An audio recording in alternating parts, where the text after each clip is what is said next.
When I set out to bring the Relic Reclamation Mandate to the rest of Skyrim, I really wasn't expecting it to be that bad. I mean, Falkreath basically handed us the title, so how hard could it possibly be? Well, it turns out I didn't know as much about this game as I thought I did, which on one hand is kind of frustrating, but on the other hand is honestly kind of refreshing that a 13-year-old game can still reach deep into its loins and pull out something new for me.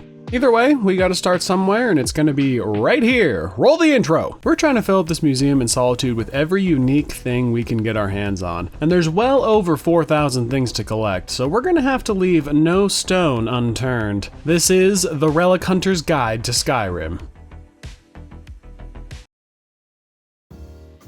Another beautiful day in Solitude. This place is littered with relics, so what better place to start our campaign than the capital of Skyrim itself. We arrive at the Blue Palace to find this guy complaining about a super spooky cave. We love super spooky caves, so we of course agreed to go and check it out for him. And since we'll be out, we also nab ourselves a bandit bounty and agree to find this old man's special helmet. Well, let's rock. Wow, necromancers in here, huh? I'm sure that's fine. It's not like necromancers ever get up to anything bad. We summon the Yes! Yes! Return me to this realm! Summon with words bound by your love. What? You ants don't have the power to bind me! You ever try and summon someone and they tell you that you're too weak to even bother? I should call them. But not before grabbing this book and a Potema-themed necklace. With that out of the way, it's off to Steep Fall Burrow, the upper bit more specifically. This is where we'll find Dawnstar's helm. There's also some ice trolls that are eager to kick my ass, so be sure to avoid these and search this skull for a key before diving into the abyss.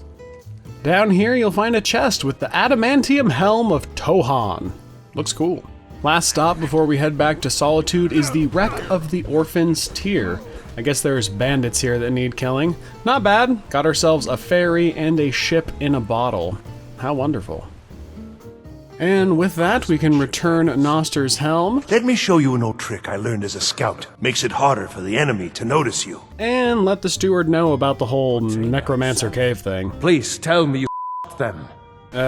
Unfortunately, we've already reached our first roadblock. We have to wait to do the next quest, and not only that, we're gonna have to come up with 25,000 gold to buy a house before we can even think about becoming Thane. Also, we're weak as hell, and keep almost getting our asses beat. What are we even supposed to do? I've been looking for you. Got something I'm supposed to deliver. Your hands only. Ah, a letter from the Jarl. Moving up in the world, eh?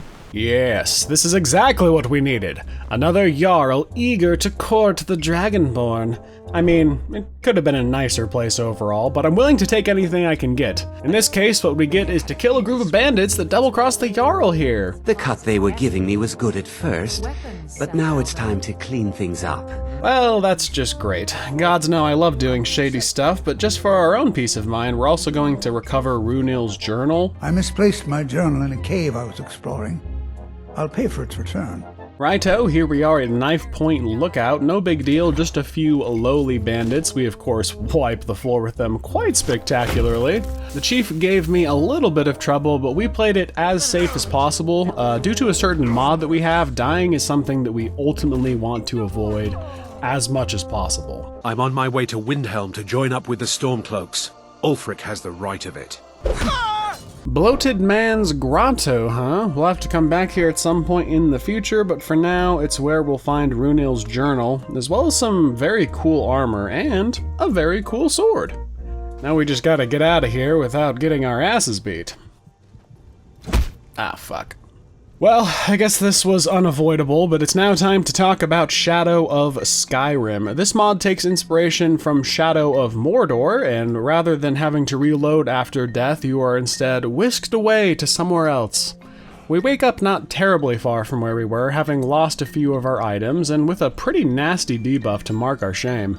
Our goal now is to return to where we were defeated, not only to collect the things that we dropped, but in order to remove this debuff, we have to defeat the Spriggan that brought us shame. And just to make it extra spicy, that very same Spriggan has been buffed as a reward for besting me. In this case, it's become an Elder Spriggan. couldn't actually find the backpack that I had dropped in this case, so if anyone out there is worried about losing relics, you may want to disable dropping items in the MCM. In our case, the missing backpack can be opened directly from the MCM, so for now we'll just be keeping drop items enabled. Well, that was quite a doozy, but we're back. We can return the journal to Runil and let the Jarl know that we have solved his problem. Teach them to stop paying me. You help my people, and I'll make you my Thane. Ah, this is perfect. Now we just need to help out a few people around town and our campaign will be well underway. This is Dengir. I guess he used to be Jarl. He was forced out because, well, those Imperial bastards are spying on every one of us. yes, you see, he's quite paranoid and wants us to get proof that the blacksmith is working with the Imperials, which he is. I mean, last I checked, Falkreath was in line with the Empire. But whatever, it totally counts as helping, so if it makes the old man happy. You may have seen the open grave in our graveyard. The grave of Vigar, my own ancestor. He is also a vampire. Vigar must be destroyed. Okay, well, that's just taking things too far. But I will do what I must for the Relic Reclamation Mandate. I don't know about you guys, but if I was trying to keep people held captive, I don't think putting the pull chain on the inside would be the best bet, but then again, I'm not some idiot vampire, so what do I know? And even though all we did was essentially help this old man yell at clouds, that counts as helping out the people of Falkreath, which means I name you Thane of Falkreath. Congratulations. not a terrible haul for Falkreath. You might expect a place like Falkreath to have a terrible selection, and you would be partially right. It certainly leaves a lot to be desired, but I mean, 19 or so items is really not that bad, so I'm willing to reserve my Falkreath judgment for now. Trash-ass town. Look around all you want, but don't try anything funny. Before we head off to the next location, we also hunted down this guy in the woods. He has a pet wolf, which is kind of cool, but he also has the Elven Hunter armor, which not only goes on display in the Hall of Wonders, but is now ours to wear. Yay! Ah yes, Winterhold. This is Jarl Courier? Jarl Courier of Winterhold, and he's a little bitter about being in charge of a tiny pissant town. I guess there's some helmet that gives them some kind of reason to brag about it, so we're off to Hobbs Fall Cave to grab it. But not before killing this dragon, I guess. As annoying as always. At the very least, someone is entirely unbothered about all of this. What is it with necromancers in caves? Like, sure, it's a good place to hide, but it's kind of depressing, and it doesn't exactly inspire confidence that you're up to anything good, which you're totally not, so I guess it's perfect. We did find this super cool cloak, though. Tentative Smash. Tentative Smash! Whatever the case, there's a chest full of Creation Club spellbooks. These all go on display in the Hall of Heroes. Also, don't forget this Stone of Baron Zaya. Oh yeah, and I guess also the Helm of Winterhold. Let's take that back to the Jarl. You help my people, and I'll make you my Thane. Ah, good. We're well on our way. Let's see what we can do to help out. We'll start by grabbing a bounty, and then we'll, what? Why did you guys kill this guard? That's really strange behavior. Cross the bridge at your own peril. Berna here made a bad deal and bought something that they thought was valuable. It is, but they don't know well enough, and they certainly aren't about to go dungeon diving, so for 50 gold, we can claim the Coral Claw for ourselves. Next up, we have Ranmir here. He likes to drink. A lot. And we can give him some alcohol, which apparently totally counts as helping someone. Next, we can ask him to actually pay off his debt to the inn, which counts as helping the owners of the inn. Just one more. How hard could that possibly be? Well, we grabbed a bounty to kill a dragon, so hopefully that does the trick. Either way, we did grab ourselves the first word of the Ice Form shout, and now is a good time to mention that every word we unlock adds a display to the Dragonborn Hall, so that's pretty cool. We also found the shrine to Riddle Thar. They would make a good deity to follow for us because of that unarmed bonus damage, but they only accept Khajiit, so yeah. Here's a lore dump that probably explains why, courtesy of our resident lore master. So it turns out Ranmir here used to have a lover, and one day they just kind of disappeared, which is why he sits here drinking all day. We agreed to find out what became of them, which means we're off to Riften to speak to Vex. Unfortunately, in order to do that, we need to get in good with the Thieves Guild, which means helping out Brynjolf here. No big deal, we're pretty cool and sneaky, so it wasn't a problem at all. After that, we just have to make our way through the Ratways into the Ragged Flagon, which nets us the Gloves of the Pugilist and a Sai. How nice. We meet up with Vex, and she tells us that Isabella was actually here, asking where she could get a lot of money. Vex pointed her towards a cave, but actually discouraged going to it because it would be incredibly dangerous. That cave just so happens to be Hobbs Fall Cave, which, doesn't bode very well because we are just there and we didn't really see any normal people, so yeah. Yep, and would you look at that, she is dead AF. Also, she definitely wasn't here before, so I guess we just missed her? Either way, she had a letter to dear old Ranmir explaining that she only ran away to get rich for the both of them. So that sucks. We returned the letter to Ranmir and... Thank you for this. Hello, friend. The fuck do you mean that doesn't count as helping someone? What else is there to do in this place? Old Nellicard has a mage's staff in his room in the frozen hearth. It'd be good to have that staff, in case the Jarl starts wondering if I actually have a real connection to the college. Seriously? All I had to do was steal a staff for this guy? That's all it took? I ran around like an asshole and all I had to do was steal this staff from literally across the road? I hate it here. I name you Thane of Winterhold. Well good, glad that's over. Sadly, we only managed to pick up 10 or so relics from Winterhold, so that honestly just feels like a huge waste of time, but I guess that's just the price we have to pay to spread the glory of the Relic Reclamation Mandate. Ah, Dawnstar. This place has to be desperate for my help. Unfortunately, they've got issues, and Jarl Skald here won't even humor me until they're dealt with. Unless you're here to solve this nightmare problem, I don't need you. Thankfully, this fellow has the goods on what we can do about the nightmares. All we have to do is follow him. Very slowly. All the way up this hill. Behold the skull of corruption, the source of Dawnstar's woes. We must reach the inner sanctum and destroy it. Come, there's no time to lose. Yeah, so it turns out the Skull of Corruption down there is causing the nightmares, courtesy of the Daedric Prince Vermina. In fact, Arander here used to be part of the cult that resided here, which is why he knows so much about the situation. Here's a lore dump, I guess. Again, courtesy of our resident lore master. At this point, we just need to make our way down to it and take care of the problem. Of course, it's never that easy, so we need to make a potion that takes us into Dreamland or something? I don't know, but don't forget this necklace, it's quite easy to miss. We also managed to grab a unique cloak and Grontosh's fist. Pretty nice. Now we just need Arandir here to destroy the staff and the nightmares will go away. He's deceiving you. Kill him now.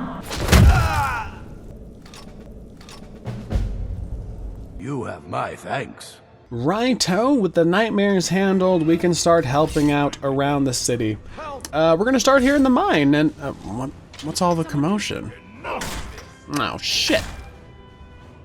Courtesy of the Sinister Seven mod, it's Temujin the Thunder, one of 7 powerful assholes that will one by one begin hunting us down. And while that sounds bad, the paranoia of never knowing when the next one will pop up tends to keep you on your toes in a way you wouldn't expect from a game like Skyrim. I mean, when's the last time you fast traveled to a location only to take a good 30 seconds looking around to see if you're being stalked? It's good shit. I mean, geez, I wasn't being vigilant enough even though I knew they were coming, and this guy totally snuck up on us while we were mining.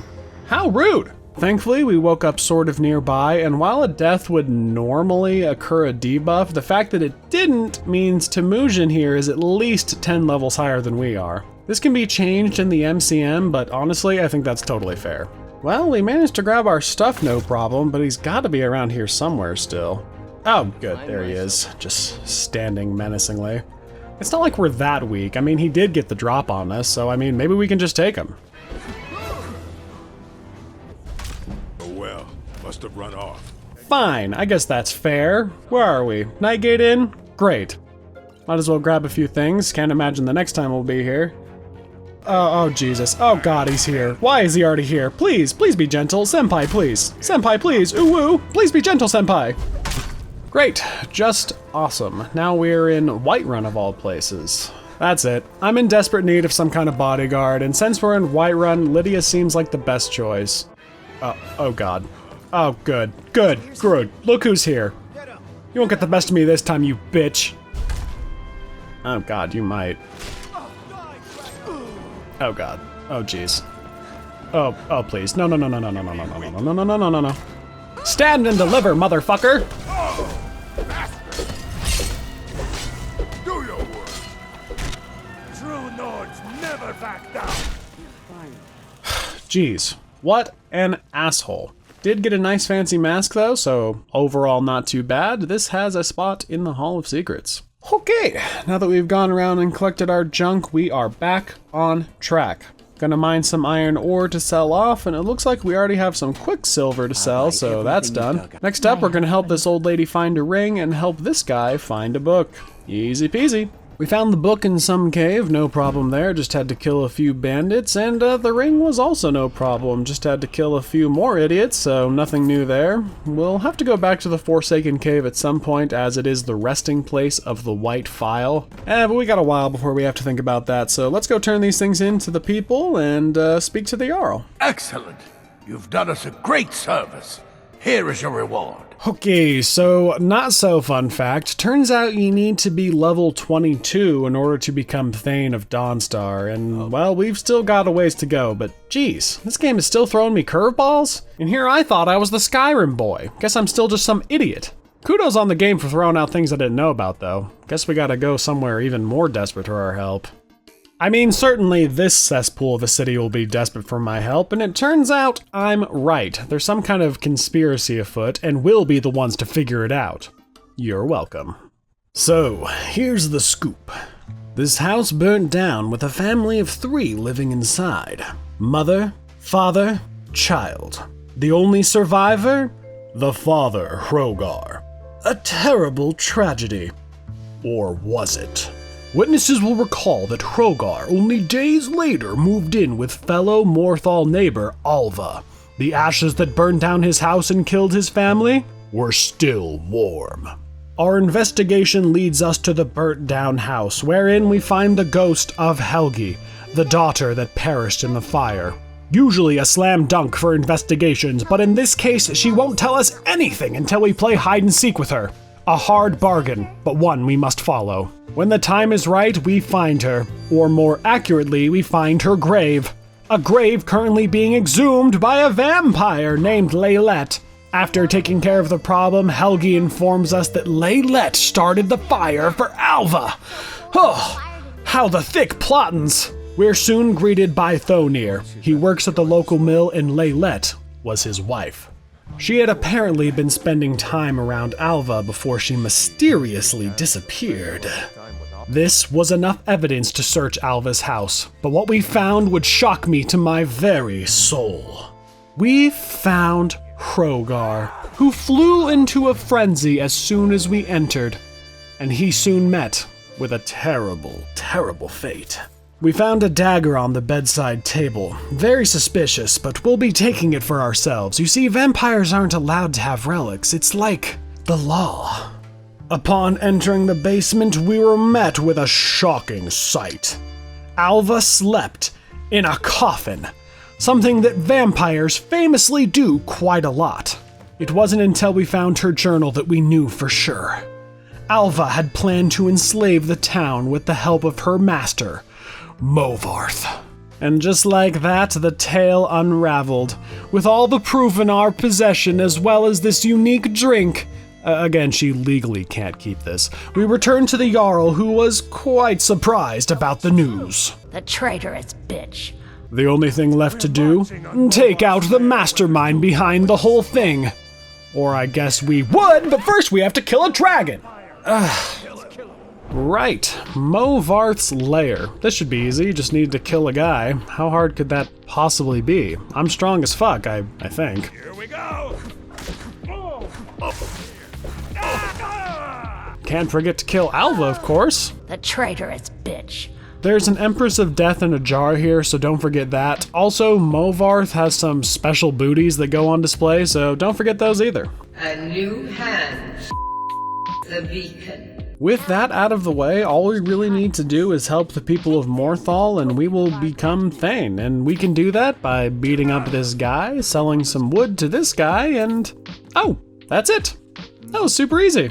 I name you Thane of Hjalmarch. Congratulations. And with that, the Relic Reclamation Mandate is now in full effect in Morthal. Just need to go around grabbing everything we can get our greedy mitts on. We managed to nab 20 or so relics, which is honestly not too bad. Definitely much better than Winterhold, and significantly easier to boot. We'll have to come back here when we're stronger for another relic, but for now, this is fine.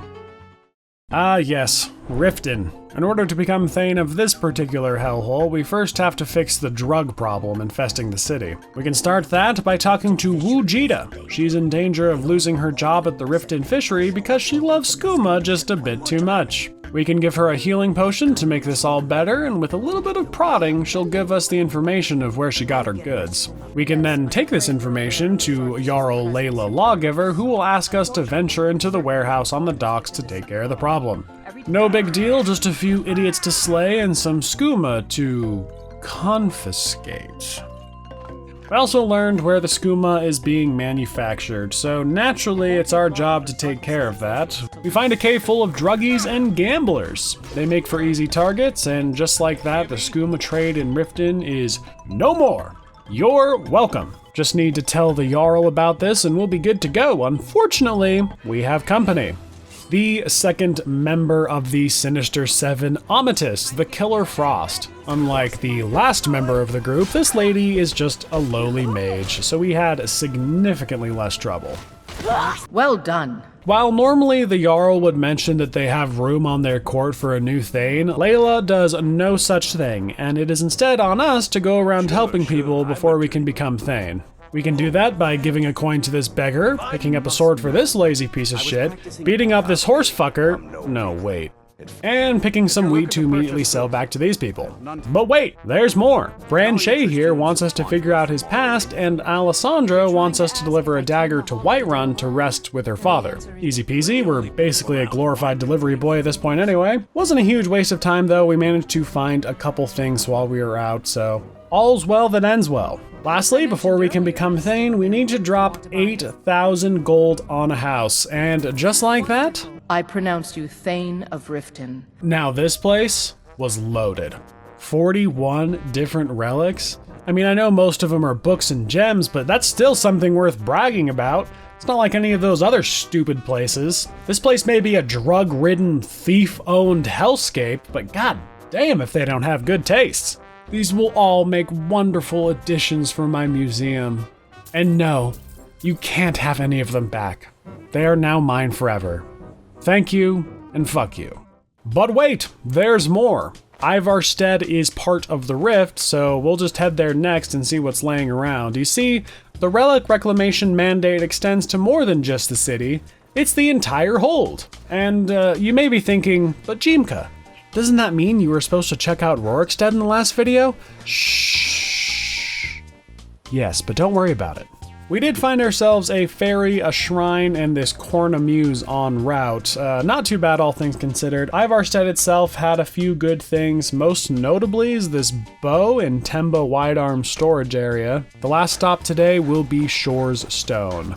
Okay, well, Shore's Stone was mostly a waste of time. We did get a couple of things though, including this giant emerald that we had to toggle collision in order to reach, but we unfortunately have reached an impasse. You see, there are a handful of major obstacles blocking our progress at this point. Most notably is that we're gonna need to reach level 22. And in addition to that, in order to become Thane of some of these places, we are going to have to put an end to the Civil War entirely. All of that's well and good. The biggest problem that we have to face so far is that we need around 45,000 gold to buy the various houses that we're gonna need. And as you can see, we're mostly flat broke, so we're gonna have to figure something out. Hello, and welcome to our first ever Relic Hunter Field Report. We haven't quite finished what we set out to do, so we'll have to settle for a smaller update here in Shorestone. For now, we'll stick with showing off the Thane weapons that we've collected so far. Out of Falkreath, we have the aptly named Bow of Falkreath and Silver Wind. Two very cool bows that honestly I won't probably use, but they're still very cool nonetheless. From Winterhold, we have Wit Drinker and the Winterhold Staff. The staff can actually be channeled into different forms, so it is quite a versatile weapon. Coming hot out of Morthal, we have the War Axe of Morthal and Riften. Honestly, not the most striking weapons in my opinion, but they're still very cool and fancy. And finally, from Riften, we have the Daggers of Riften. Yes, there's two of them. And the Black Whisperer. I do like these quite a lot, and nothing says Riften more than daggers. It just, I don't know, seems fitting. In addition to all those things, we also have a corresponding Thane ring for each of the holds. I actually like these quite a lot. I haven't seen them in game before, and they are just super cool. But that is all we're going to show off today. You'll have to wait for the actual Relic Hunter report for a more in-depth look at where things are sitting. But at this point, we've managed to gather probably around 100 or so different relics, and by the time we're done, I think we can expect closer to 200 or more. And well, that about wraps up our first ever Relic Hunter field report. I hope you found it all thoroughly riveting. I do have a pretty good idea about how we can go about solving our money issues, and for that, we're gonna need to collect King Orgnum's coffer. Let's rock. Thank you everybody so much for watching. Of course, a special shout out to my museum benefactors. They are Alex Van Loo, Calmanir, Kyle Palmano, Bobus, Drake, Milk Rice, Key of Destiny, Professor Draco, Dalton Baird, WN, Patton Elliott, Cassiopeia, Robin, Bro the Boomer, Red Dragon, Bizdirect, Alex Assassin, Goshi, D-Buzzy B, Lucifer, The Glitch, Kratos, Zion Johnson, Baked Brownie, Gandzia, Steven, Lorekeeper, and Quartz Banquet Girl. Thank you guys so much. You are, of course, the bee's knees, the cat's pajamas, the holy relics of relics. Thanks, guys.